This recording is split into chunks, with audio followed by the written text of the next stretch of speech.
അക്സർ പട്ടേൽ, കുൽദീപ് യാദവ്, രവീന്ദ്ര ജഡേജ.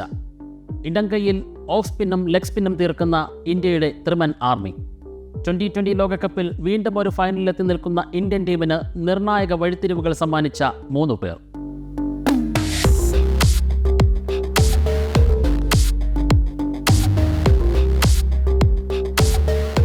പേസും ബൗൺസും സ്വിങ്ങും നിറഞ്ഞ ഭൂതകാലമുള്ള കരീബിയൻ കളിക്കളങ്ങളിൽ ബാറ്റർമാർ മുട്ടിടിച്ച കാലമുണ്ടായിരുന്നു. എന്നാൽ 2007 ലോകകപ്പോടെ ന്യൂട്രൽ പിച്ചുകളിലേക്ക് രൂപം മാറിയ അതേ മണ്ണിൽ സ്പിന്നർമാരുടെ കറങ്ങിത്തിരിയുന്ന പന്തുകളിൽ വട്ടം കറങ്ങുകയാണ് ഇന്നത്തെ ബാറ്റർമാർ. അതെന്തായാലും ഗുണം ചെയ്തത് ഇന്ത്യയെ പോലുള്ള ടീമുകൾക്കാണ്. ടീം സെലക്ഷനിൽ പതിവ് രീതികൾ പൊളിച്ച ഇന്ത്യ 3 ഇടംകൈ സ്പിന്നർമാരെ ഉൾപ്പെടുത്തി. അപൂർവമായി മാത്രം ഒരു ടീം പരീക്ഷിക്കുന്ന കോമ്പിനേഷൻ. വിമർശിക്കാനിരുന്നവരെ പക്ഷേ പ്രകടന മികവിൽ ന്യായീകരിക്കുകയാണ് അക്സറും കുൽദീപും ജഡേജയും. അമേരിക്കയിലെ ഗ്രൂപ്പ് മത്സരങ്ങളിൽ 2 സ്പിന്നർമാരുമായി കളിച്ച് പേസർമാർക്ക് മുൻതൂക്കം നൽകിയ ഇന്ത്യ വിൻഡീസിലെ സൂപ്പർ 8 മത്സരങ്ങളിൽ 3 സ്പിന്നർമാരിലേക്ക് തിരിഞ്ഞു. അക്സർ പട്ടേലിനും രവീന്ദ്ര ജഡേജയ്ക്കുമൊപ്പം കുൽദീപ് യാദവ് കൂടി ചേർന്നു. അതിനുള്ള ഫലമാണ് ഓസ്ട്രേലിയയ്ക്കും സെമിയിൽ ഇംഗ്ലണ്ടിനുമെതിരെ കണ്ടത്.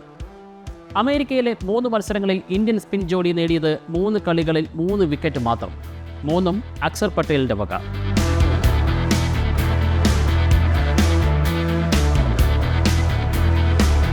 അതേസമയം സൂപ്പർ 8ലും സെമിയിലുമായി വിൻഡീസിലെ 4 കളികളിൽ ഇന്ത്യൻ ഇടംകയ്യൻ സ്പിൻ ത്രയം നേടിയത് 16 വിക്കറ്റുകൾ.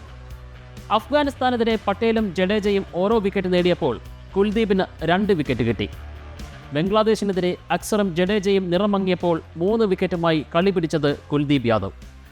ഓസ്ട്രേലിയക്കെതിരെ ജഡേജയ്ക്ക് പ്രഹരമേറ്റപ്പോൾ കുൽദീപ് 2ഉം അക്സർ 1 വിക്കറ്റും നേടി. സെമിയിൽ ഇംഗ്ലണ്ടിനെ തകർത്തത് 3 വീതം വിക്കറ്റെടുത്ത അക്സറും കുൽദീപ് യാദവും. റൺസ് വിട്ടുകൊടുക്കാതിരുന്ന ജഡേജ ഇംഗ്ലണ്ടിന്റെ സമ്മർദ്ദം കൂട്ടി.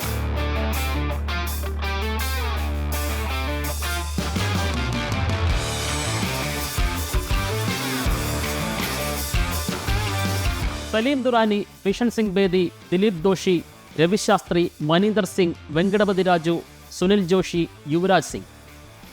സമ്പന്നമാണ് ഇന്ത്യയുടെ ഇടംകൈ സ്പിൻ പാരമ്പര്യം. അതിൻ്റെ പുതിയ കാല തുടർച്ചയാണ് ഈ മൂവർ സംഘം. അക്സറും ജഡേജയും ഇടംകൈ ഓഫ് സ്പിന്നർമാരാണെങ്കിലും ഒരേ തരം ബൗളർമാരല്ല. ഇരുവരും പന്തിനെ റിലീസ് ചെയ്യുന്ന ഘട്ടം വ്യത്യസ്തമാണ്. കളിയുടെ ഏത് ഘട്ടത്തിലും പന്ത് ഏൽപ്പിക്കാമെന്നതാണ് അക്സറിനെ വ്യത്യസ്തനാക്കുന്നത്. പാകിസ്ഥാനെതിരെ നിർണായകമായ 16-ാം ഓവർ എറിഞ്ഞത് ഉദാഹരണം. വിക്കറ്റ് എടുക്കാനെങ്കിൽ അങ്ങനെ, റൺസ് നിയന്ത്രിക്കാനാണെങ്കിൽ അങ്ങനെ. ക്യാപ്റ്റന്റെ നിർദ്ദേശം അതേപടി നടപ്പാക്കുകയാണ് അക്സറിന്റെ രീതി. പവർ പ്ലേയിലടക്കം അക്സറിനെ വിശ്വസിച്ച് പന്തേൽപ്പിക്കാൻ രോഹിത്തിന് കഴിയുന്നുണ്ട്. സെമിയിൽ ഇടംകൈ പേസർ അർഷദീപിനെ ഒരു ഓവറിൽ 3 4 അടിച്ച ജോസ് ബട്ട്ലറെ പുറത്താക്കാൻ അക്സറിനെ പന്തേൽപ്പിച്ചത് രോഹിതിന് തെറ്റിയില്ല. ആദ്യ 3 ഓവറുകളിലും ആദ്യ പന്തുകളിൽ തന്നെ ഓരോ വിക്കറ്റ് പിഴുത അക്സർ മത്സരം തിരിച്ചുപിടിച്ചു.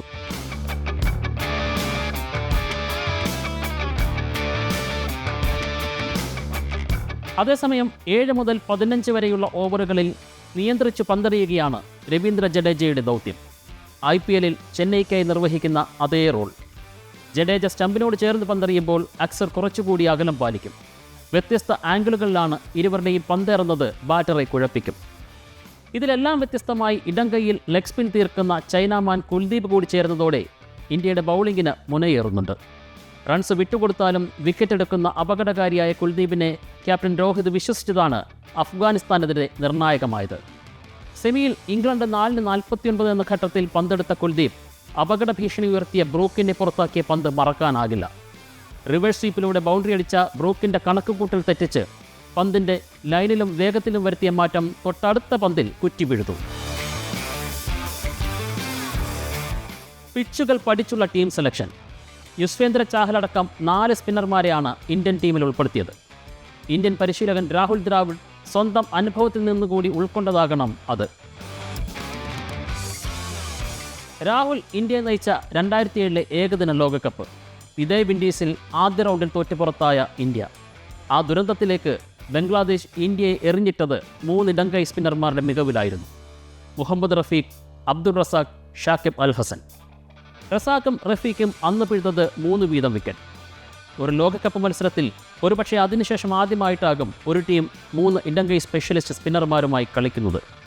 2007 ബംഗ്ലാദേശ് ദക്ഷിണാഫ്രിക്കയെയും അട്ടിമറിച്ചിരുന്നു. ഇന്ത്യക്ക് ഇത്തവണ ഫൈനലിലെ എതിരാളികൾ സ്പിന്നിനെ പേടിക്കുന്ന ദക്ഷിണാഫ്രിക്ക തന്നെയാണ്. അതുകൊണ്ട് ഇന്ത്യ ഉറ്റുനോക്കുന്നതും അക്സർ, ജഡേജ, കുൽദീപ് കൂട്ടുകെട്ടിനെ തന്നെയാണ്.